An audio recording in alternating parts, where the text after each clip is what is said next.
Hey everybody, welcome. How are you? How are you? Oops. How are you?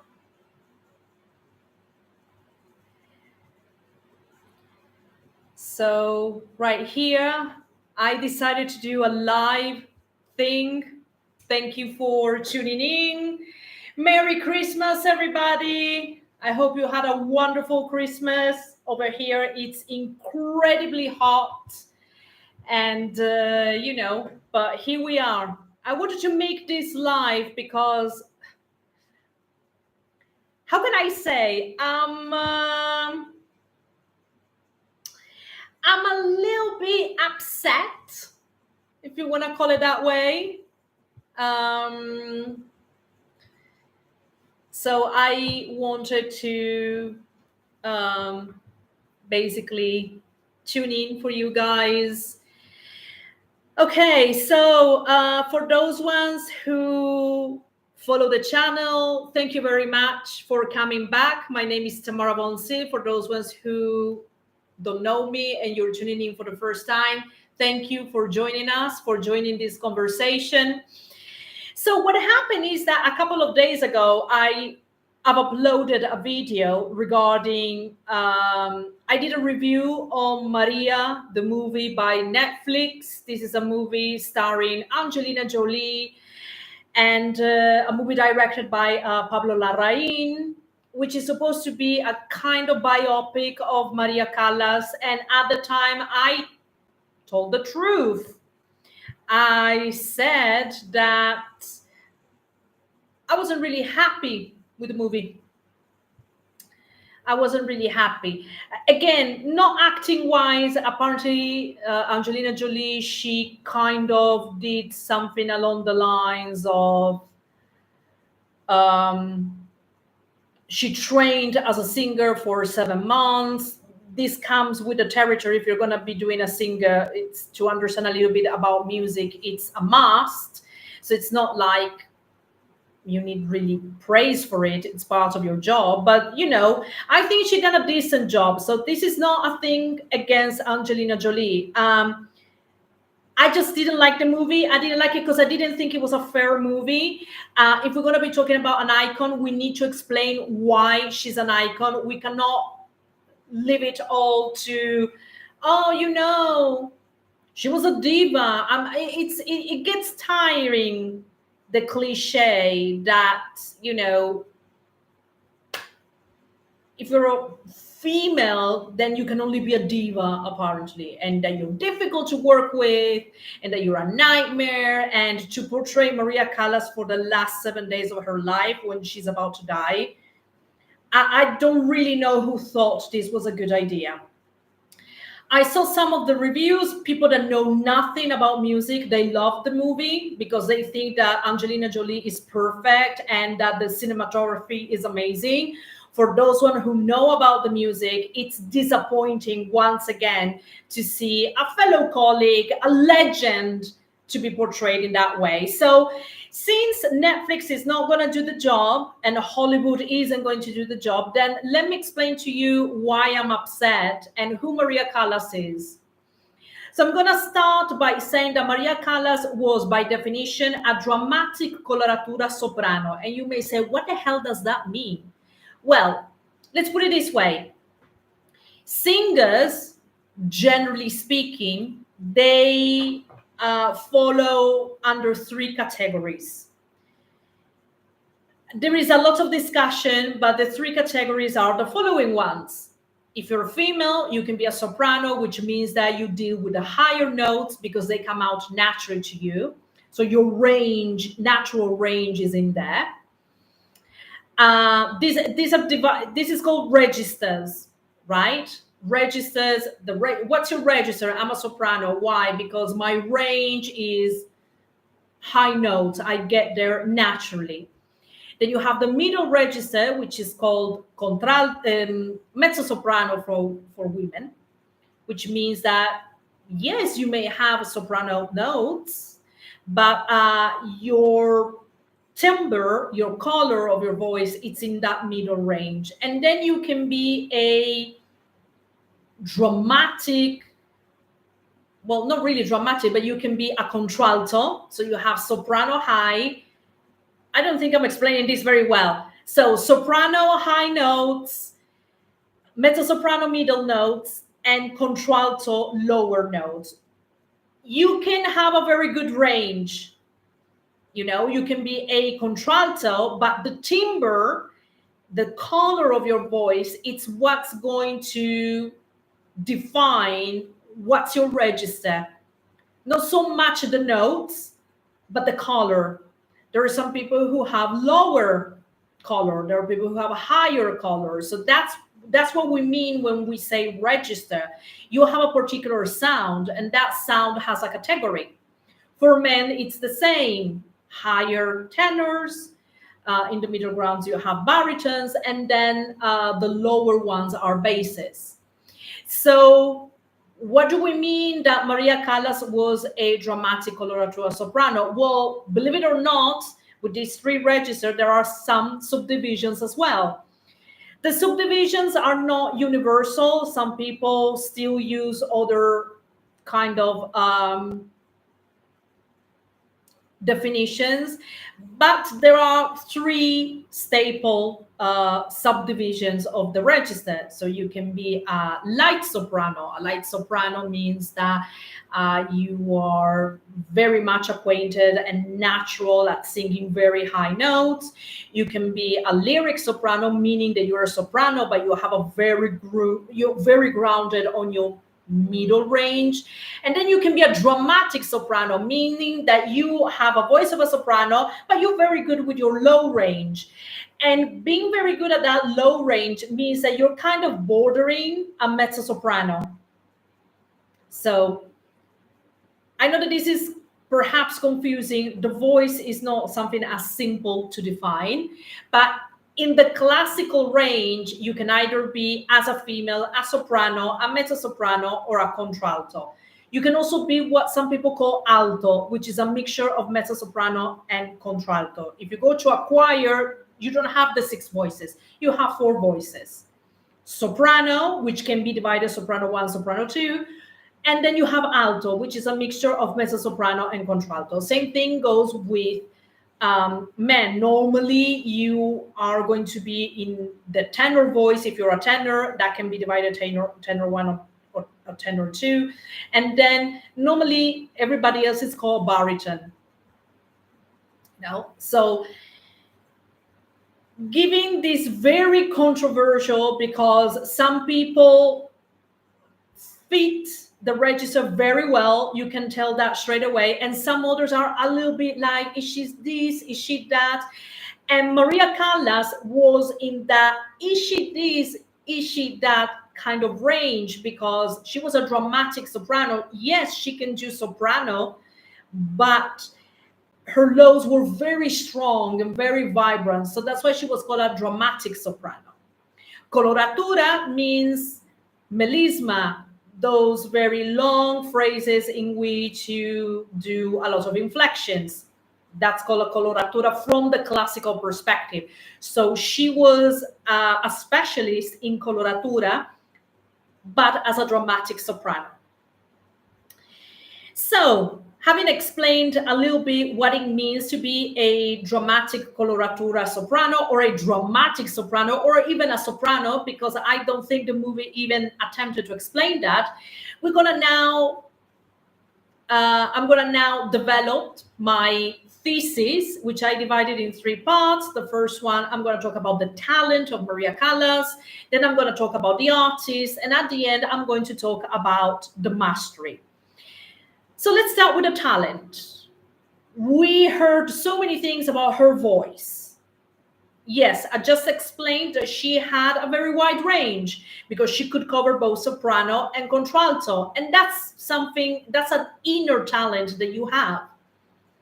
By the way, you are born with that ability, which of course will be nurtured by training. But, she could do both voices, which is kind of which means that she has a wider range than other people will normally have. A light soprano can only really do light stuff, but a dramatic soprano can border both of them. So she was right there.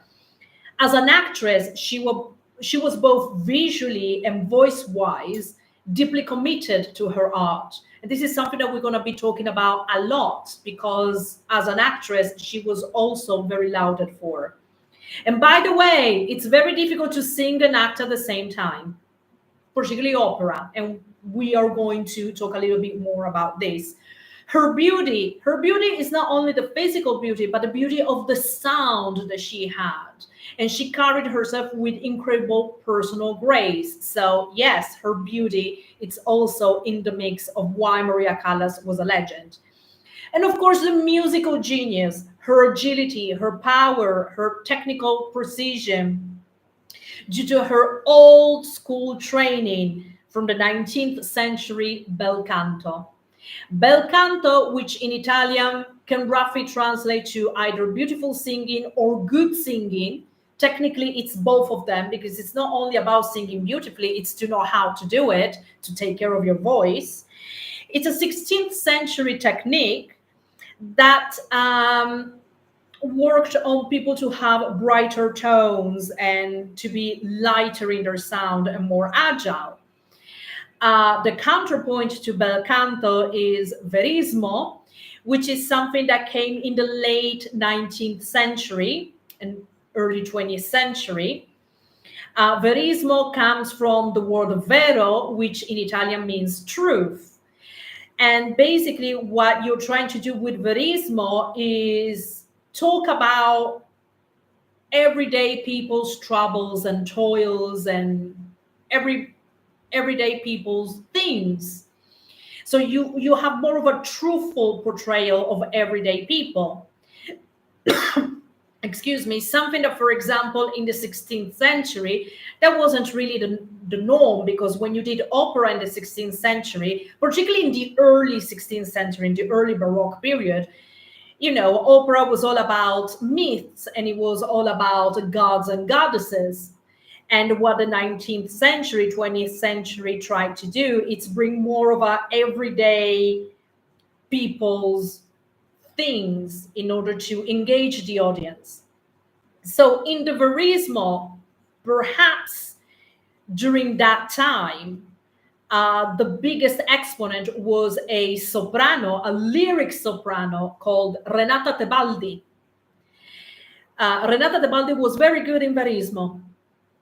And, at one point, she was supposed to be the rival of Maria Callas. I'm not going to go too much into it because I'm going to talk about Renata Tebaldi, I promise. But basically, verismo, it's all about the darker tones. And as I said, Maria Callas comes from the 19th century school. Well, everything is lighter tones. So to compare these two women was absolutely unfair, but important press likewise. So how did Maria Callas discover that she was a soprano or a dramatic soprano? How did she get across bel canto? Well, through her teacher. She was trained at the Athens Conservatoire of Music. Maria Callas was born in New York, but she grew up in Greece, and for all intents and purposes, she always considered herself Greek. So that's why we call her the Greek soprano. We don't call her the American soprano. And it's only just and fair that a soprano of this stage should come from Europe, because the opera is a European thing and, particularly an Italian thing. And we're going to talk about Maria's relationship with Italy in a minute. But, she was Greek for all intents and purposes. And she was trained by Elvira de Hidalgo, who was somebody trained in bel canto, and she was one of the last teachers to actually teach bel canto properly. So she worked with this method with Maria, and Maria learned this as a way of music and as a technique, also known as the light singer's voice. Sometimes they're compared with canaries because they're so high and they're so up there that, And that's what bel canto does, is trying to reach that very ethereal sound. But that you can work with coloraturas and stuff like that. um, Very good for coloratura. It's that beautiful voice. It's really working on that. But also Maria will tell you that a technique, it's not only giving you that bird song voice, it's also giving you all the equipment that one needs in order to interpret the music. uh, so that was the goal, was to train Maria to be a soprano assoluto. Bel canto, besides being a schooling, it's also a way of how we approach the notes in music. We approach it, we actually attack the note with purity. And not only the notes, but the phrases and the legato and connecting every note. It's a pure attack. I know that I'm being very technical. Singers out there, you understand what I'm talking about. But unfortunately, this is something that the movie doesn't talk about. They talk about how Maria had a great relationship with Mandrax, but they didn't explain why Maria Callas was one of a kind. And it's not only about her natural voice, it's how she trained her voice. By the way, as usual, I have my notes, so don't be scared if I look away.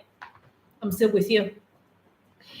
So Maria worked on her intonation to have a lighter voice, her flexibility, having the correct placement, correct projection.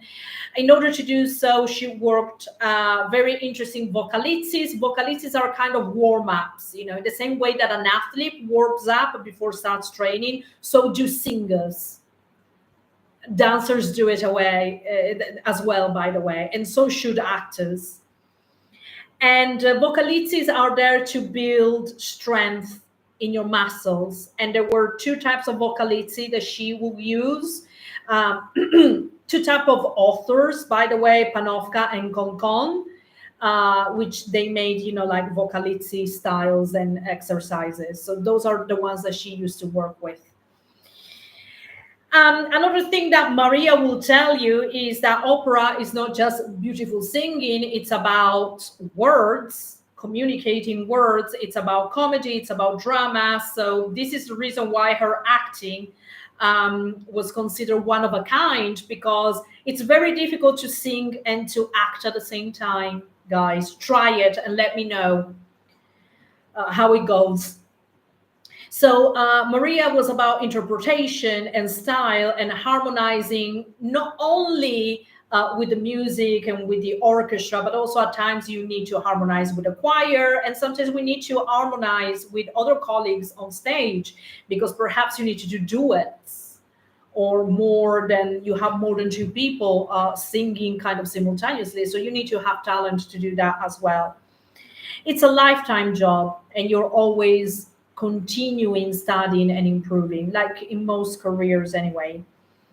In more than one interview, you will see Maria saying that we are servants of art. Artists are servants of art. And what you're trying to do with bel canto is cultivate your art, but also your natural tone, trying to be light and flexible. Of course, your legato, your expression, work with your three registers. Before, I used to talk about the three registers that male and female have. But also the singer itself has three registers as well, because you work with your head voice, with your middle voice, and with your chest voice. The difference lies is that sopranos are better at head voice, because the sound comes out more naturally in that area. Mezzo-sopranos are better in the middle ground, and contraltos are, of course, more natural in the chest voices. Some would argue that women don't really have a chest voice, it's more for men. We shouldn't really work that low type of thing, it's more of a guy thing. But, we have them. And it's not only our timbre and our color, but also where our voice goes to. And sometimes you will need to go higher in your head, sometimes you will need to go lower. So you need to work those three registers that you do having within, in order to create a longevity, a long career. You need to avoid forcing your voice, forcing your throat, avoid the dark tones in general. The dark tones, it's something that has become fashionable lately. This is something that you can tell the people who do it have no training whatsoever, because, there is this instinct to go lower than you should. A lot of people work with vibrato, and the overuse of high or low notes can actually hinder your career. Be careful. Also, picking up bad habits, that is something that I will say it's unavoidable, because we all pick up bad habits every now and then. Is try to avoid them altogether. That would be amazing. But also bear in mind that health issues are prone to occur to everybody, to some people more than others. And things like fatigue and nervous breakdowns will have an effect on your voice. And this is something that Maria unfortunately had to deal with. In 1965, she knew that she had to stop singing. She was not enjoying it anymore, and she was dealing with a lot of bullshit, shall we say, because her voice wasn't really up there. She started feeling kind of weird since 1957. And of course, she was overworking. And this is the use and abuse of artists. I mean, you try to sing operas. I'll challenge you and tell me, how do you feel afterwards? And on top of that, to do it constantly like she did it. I'm not quite sure how many performances you can do, but I doubt that you can do 10 the more performances. 10 is a lot. One is extremely tiring. Imagine doing 10 of them. So next time that you see an opera, see how many dates they have. This is not a pop concert world tour in which you can do 100 performances. And I doubt that a pop singer can actually finish well.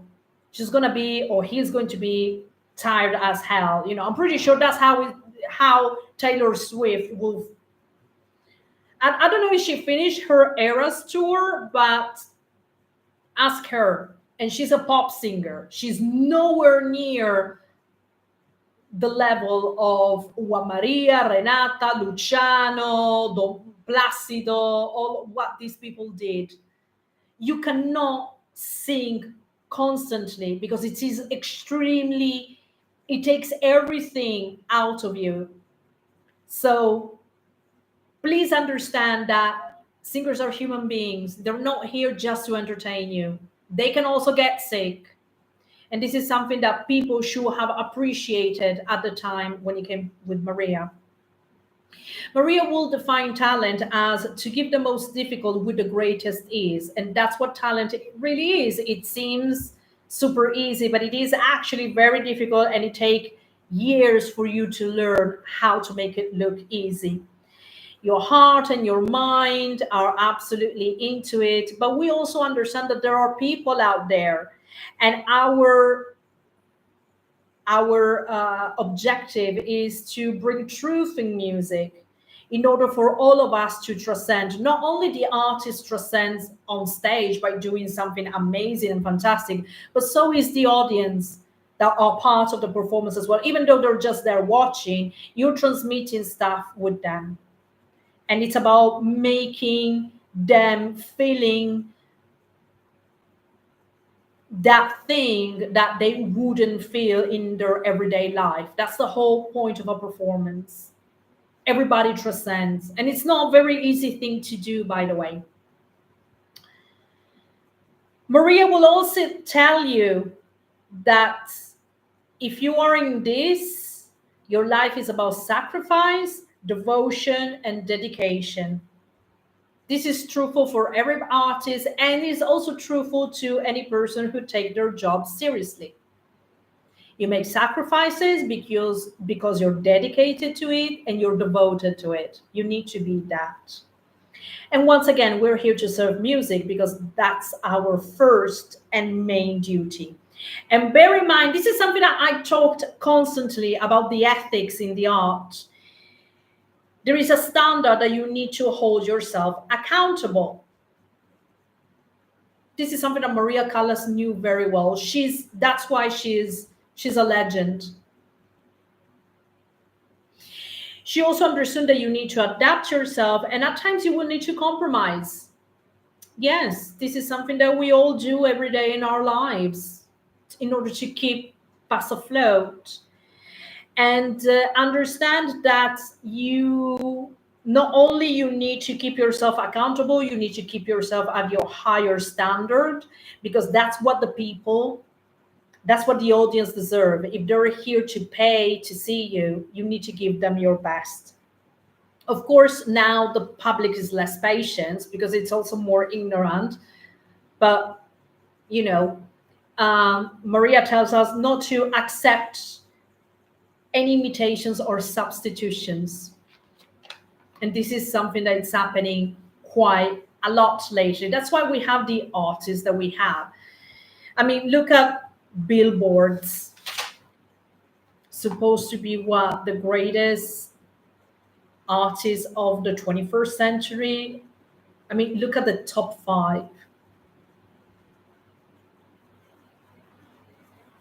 Hmm. None of them are Maria Callas, let's put it this way. Okay, so now I'm going to transition to the second part. I'm sorry it's taking too long, but I will defend Maria Callas in here. I got you. I'm sorry, guys, but I got you. It has to be done. So, yes, Maria Callas, we're going to talk about the artist now. So, first, we talked about the talent, her training, what she nurtured herself. Now, we're going to be talking about the artist, and I'm going to start talking about Callas' voice in particular. In the 1960s, she was kind of forcing herself. She had lots of health issues as well, besides being hounded by the press. So that created health problems, nervous breakdowns, and loss of self confidence, which is natural because she was a human being, even if people don't believe that. She had chronic health issues throughout her whole life, and these issues were prone to flare up quite constantly. She suffered migraines, headaches, insomnia, which eventually led to sleeping pills, chronic pain in her bones, chronic fatigue, vertigo, which could be heart related. She had gynecological issues, joy issues, appendicitis, hernia, allergies, vitamin deficiency. She suffered from anxiety and depression. This is a very long list, which makes us all wonder nowadays, in particular, that probably she had an underlying main issue that was undiagnosed, and that's the reason why all of these things happened. She clearly had an autoimmune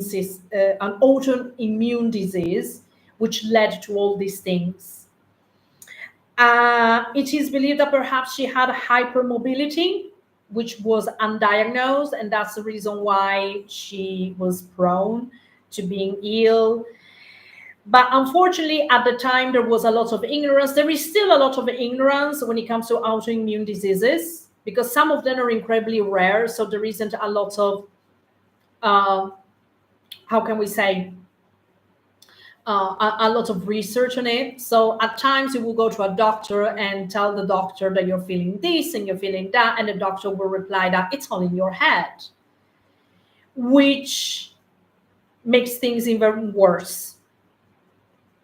You know, ironically, as it sounds, sometimes going to a doctor can give you post-traumatic stress disorder, because if you're ill but the doctor doesn't believe you that you're ill and it tells you it's all in your head or you're making things up. And probably this is what happened to Maria. She was always misunderstood health-wise. So there is a very fair chance that she suffered from an autoimmune disease that was undiagnosed, and yeah, that's unfortunately how it goes at times.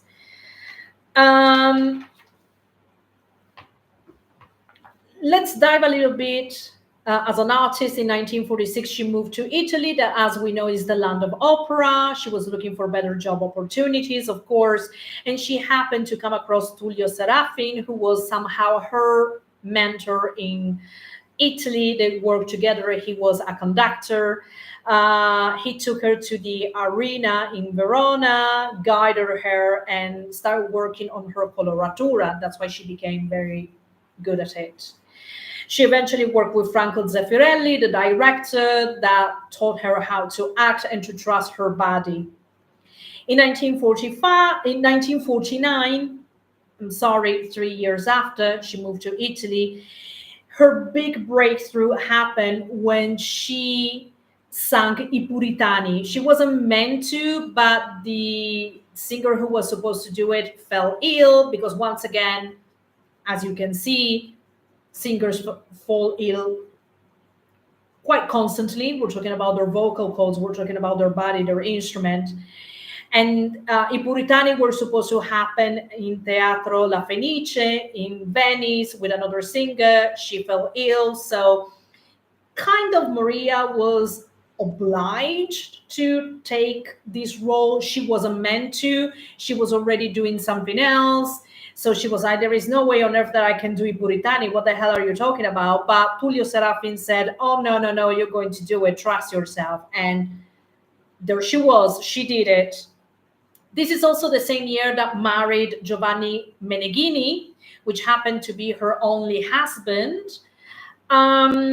Again, this is something that in the movie you see an old guy with Maria, but nobody introduces who that guy is. Yes, that's Giovanni Meneghini. That's the reason why that Netflix movie is bad. It tells you nothing. And I don't want to swear, but yeah. So by marrying Giovanni Meneghini, he became her agent and helped her obviously establish her life in Italy. She continued working first at the Teatro Comunale in Florence, where everybody could tell that her voice seemed not to have any limits, and she was fantastic at sharing great emotion. 1951, she debuted alla Scala with Giuseppe Verdi's I Vespri Siciliani. And by now, everybody knew that she could feel musically and dramatically that theater. Luchino Visconti apparently became a director because he wanted to work with her. So Maria Callas now all of a sudden was hot stuff. Everybody wanted a piece of her. And why not? Her voice and her acting were unmatched because she wasn't just a voice. A lot of people say that opera, particularly modern opera, is divided into eras. The before Callas era, so whatever happened before Callas or how opera was done before Callas, and then after Callas. So my generation of people were after Callas. She's the blueprint. We understand that nobody can be her because there is only one Callas, but she did a lot without, probably she didn't even realize. She was just going for things. But that's her legacy, which once again, Netflix doesn't explain it. They tell you that she has this wonderful relationship with Mandrax, but they don't tell you the reason why there is a before Callas and an after Callas. I am deeply upset. 1952, she goes to the Royal Opera House and triumphs with Norma by Vincenzo Bellini and starts a British love affair. And one of the most famous, probably the most famous arias from Norma is Casta Diva, which not only it's famous for Norma, but it's also one of the most famous arias from Maria Callas' repertoire. So every time that you're going to be looking Maria Callas, it's always going to come up, with Casta Diva, yeah. So in 1954, she goes to America and she works both in Chicago and at the Metropolitan Opera House in New York with operas like Norma and Tosca. But this is like a turning point for Maria Callas because by now she's super famous and people start being mean with her, particularly the press. So Time magazine does this article on her in which they're not very kind to her. They call her a diva. She talks about the supposed rivalry with Renata Tebaldi, which, once again, shouldn't have happened. So it wasn't a good portrayal, the Time magazine article. By now she's a star, but she's not described in the best term, which is something that normally happens to very famous women. You're a diva, you're a rival, nobody likes you, you're rude to everybody, type of thing. I'm not necessarily saying that Maria was perfect, but it's like, this is a constant thing. And by the way, I'm not trying to be feminist in here. I'm just saying that it's the truth. Every time that we want to talk about a very famous woman, there is always the diva thing, particularly if she's an artist. Oh, she's a diva. I just told you that there is a before Callas and after Callas. Can we concentrate on that rather than calling her diva and her relationship with Mandrax? She suffered a horrendous press intrusion. And, she also had feuds with several of her colleagues, like, for example, the director of the Met. Apparently, her contracts were terminated. And, and this intrusion and, all of this mess obviously started to have an effect on her vocal folds.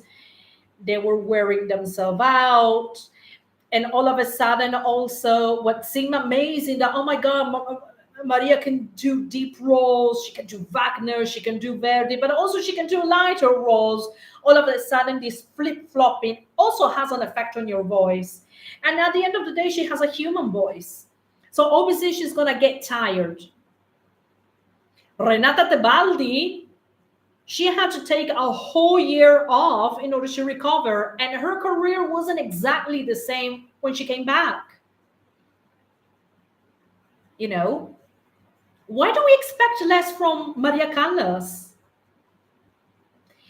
So this is the beginning of her vocal decline, particularly the end of the 1950s. She continued traveling, first in Paris. That had a great impression on her because she eventually will move there. And then in 1958, her biggest scandal ever in Rome. She was supposed to do Norma. She actually started doing Norma, but then she walked out halfway through due to illness. She was ill beforehand, but she was kind of obliged to do Norma. And she was like, I'm not going to do my best. But anyway, she did it. And after Act 1, she was like, I'm gone. But of course, that was a scandal at the time. And, there was an unfair treatment by the press, as usual, and by people who are absolutely ignorant, because apparently you cannot get sick. You're here to serve us. Yes. Can we please treat artists like the humans that they are? She can get sick. But of course, at the time, it was a huge thing.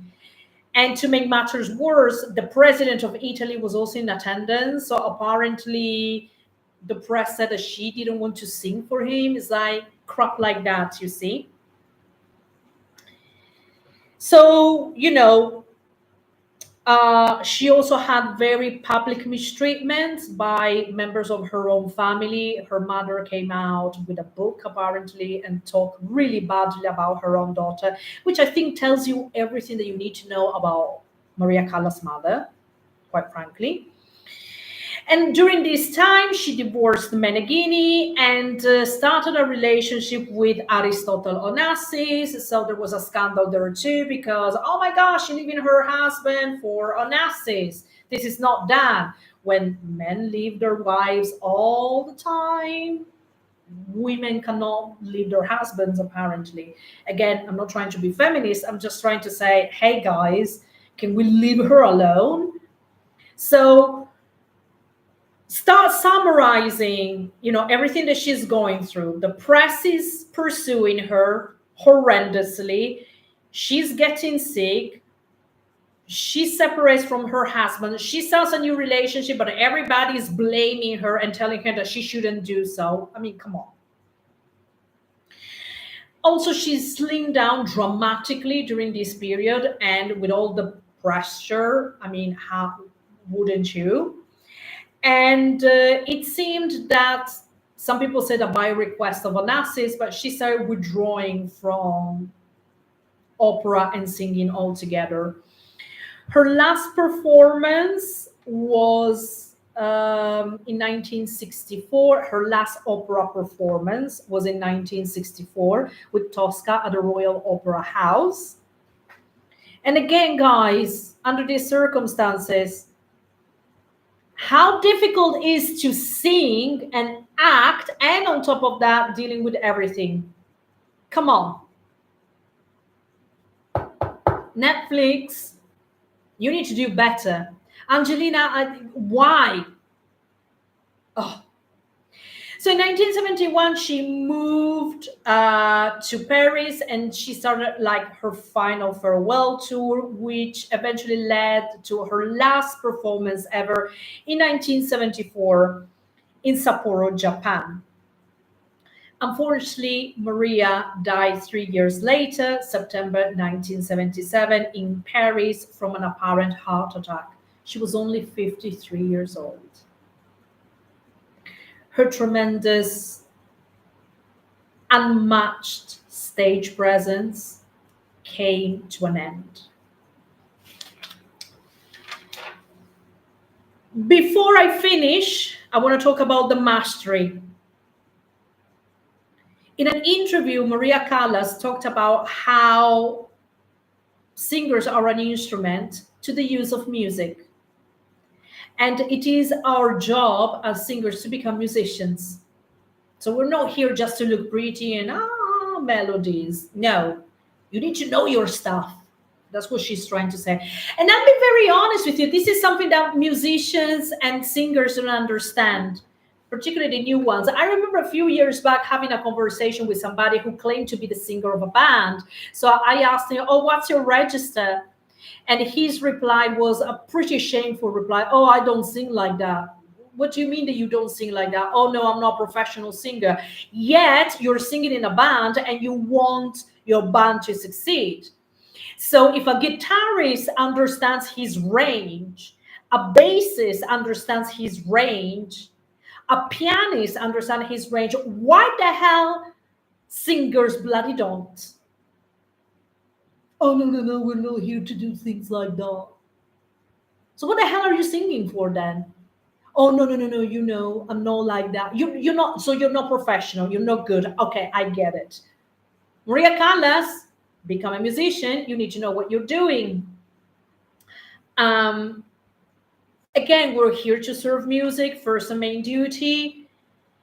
And she also talked about the future of opera, because it is true, opera is old fashioned, it's for fine ears, it's a fine art. And yeah, it's not Bad Bunny, it's not reggaeton, it's not hip hop, it's not urban. Yeah, you need to have a certain level of, how can I say, I don't want to say that you need to be from an elite, because not necessarily. I'm not from the elite, but I do understand opera. And so a lot of my friends who are not rich and they understand opera, some of them actually come from a very poor background. And yet they know opera more than lots of people that you call musicians, your Rosalias and so forth. So please, this is not a rich versus poor thing. But because it's old fashioned, because opera is from the 16th century, a lot of people think it's too old, it has nothing to do with me. And it is true that we need to keep it fresh. And in order to keep it fresh, sometimes we need to adapt, sometimes we need to compromise, but most of all, and most importantly, we need to do work in which we're credible, we're serious, and we need to carry our work with dignity.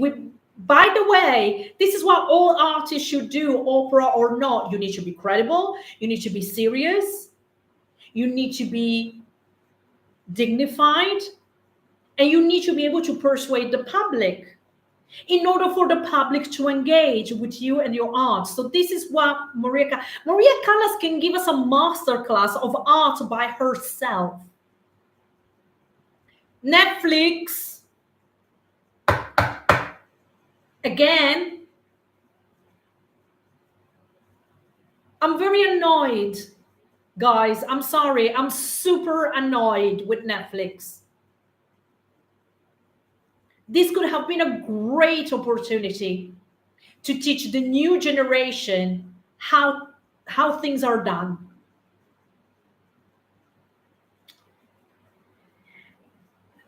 In one of her interviews, she talks about how rehearsals need to be sung with full voice and the importance to do rehearsals with costumes, and how once you debut, the real work begins because that's when you start filling the gaps. Um, yes, we need to have an old fashioned attitude, but at the same time, we need to be modern. It's very difficult to do opera, particularly in this TikTok generation and Netflix generation, that they're going to sit down and think that, oh, Maria Callas is a crazy woman because she talks to herself.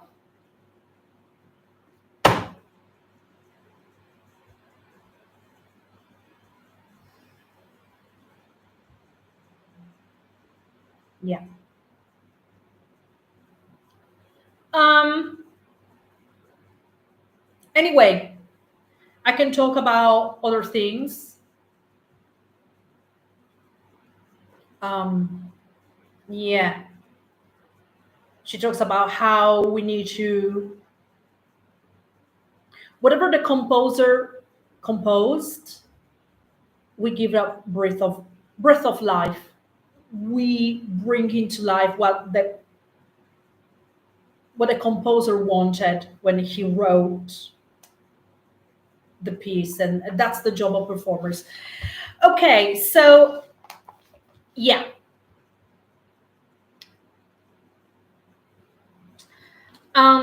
Again, I'm upset, beyond upset, because we could have done so much more with the biopic. Netflix, Angelina, Pablo Larraín, at best, Maria,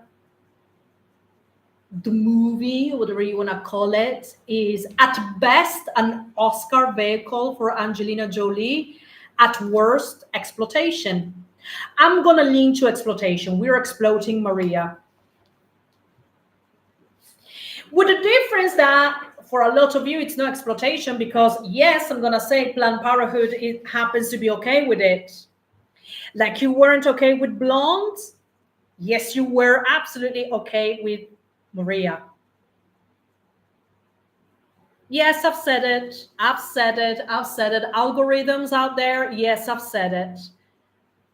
By the way, in this channel, I did reviews of other movies, Maestro by Bradley Cooper. And by the way, I was shocked at how good Bradley was. He was really good. And the movie is long, because it's super long. It's more than 2 hours. But hell, he gave you, yes, show you the dark side, but also the genius. There is a scene in which he's in a church conducting, and oh my God.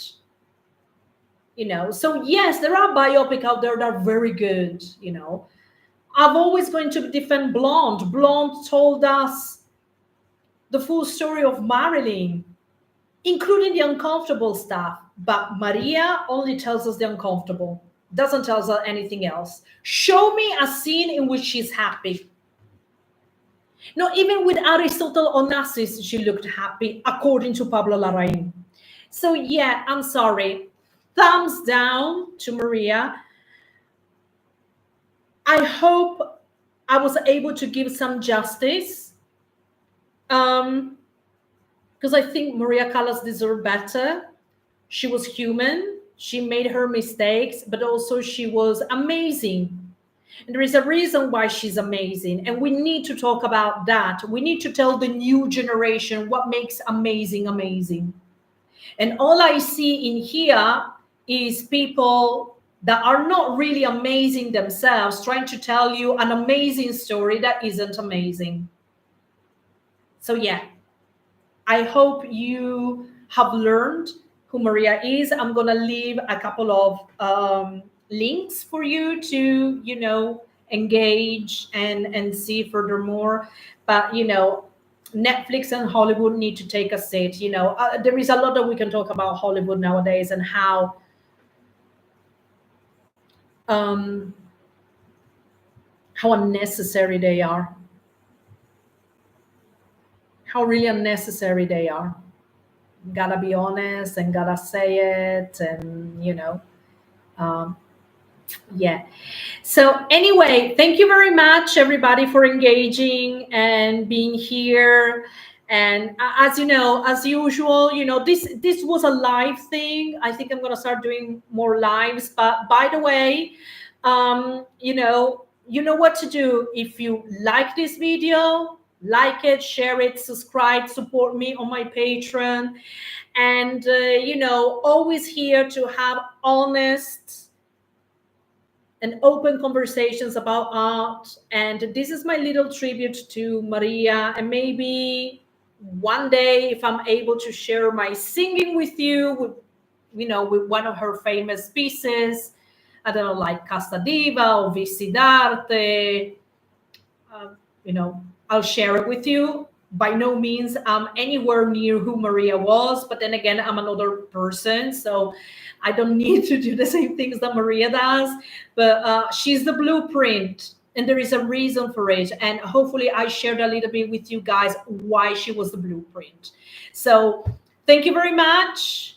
Engage, and see you next time. Bye bye now.